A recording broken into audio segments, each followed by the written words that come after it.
गिरीश महाजन यांनी सुटकेचा निश्वास सोडलाय। शिंदेंना भेटल्यानंतर जळगावच्या रेश्मा काळे यांचं बंड शमलेलं आहे।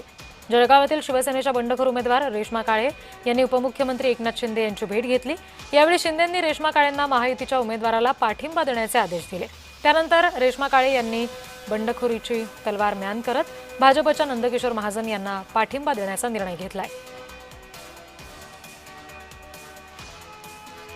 आमचे प्रतिनिधी जुगल पाटील यांनी मंत्री गुलाबराव पाटील आणि मंत्री गिरीश महाजन यांच्याशी या सगळ्या संदर्भात बातचीत केली आहे। बघूया।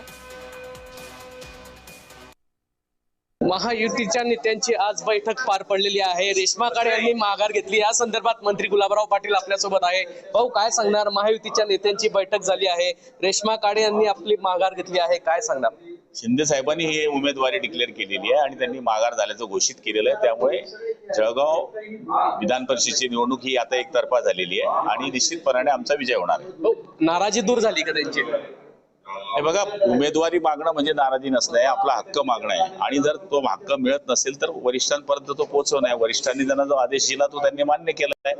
त्यामुळे मला नाही वाटत की काही अडचण या निवडणुकीमध्ये येईल।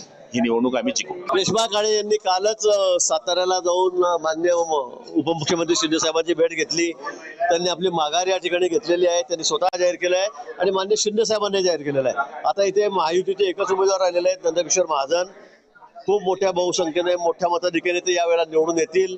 नाशिकला सुद्धा गोकुळ गीतेंनी या ठिकाणी माघार घेतलेली आहे। त्यामुळे मला असं वाटतं की तिथे एकच उमेदवार राहिलेले आहेत, नरेंद्र दराडे। तिथे सुद्धा सगळी 100% मतं त्यांना मिळतील। दोन्ही ठिकाणी मोठ्या मताधिक्याने आमचे उमेदवार निवडून येतील। राज्यामध्ये 11 ठिकाणी निवडणुका आहेत, 6 ठिकाणी बिनविरोध झालेल्या आहेत। मला वाटतं 11च्या 11 ठिकाणी आणि 17च्या 17 ठिकाणी त्या जागा महायुतीलाच मिळणार आहेत। एकही जागा विरोधी पक्षाला राज्यामध्ये मिळणार नाही। जुगल पाटील, जय महाराष्ट्र न्यूज, जळगाव। महाराष्ट्राचे उपमुख्यमंत्री आमचे आदरणीय प्रमुख नेते एकनाथजी शिंदे साहेब यांची सदिच्छा भेट घेतली आणि त्यांचं आदेशाचं पालन करून मी महायुतीचा साथ देत आहेत आणि आजपासून मी माझा प्रचार थांबवत आहेत।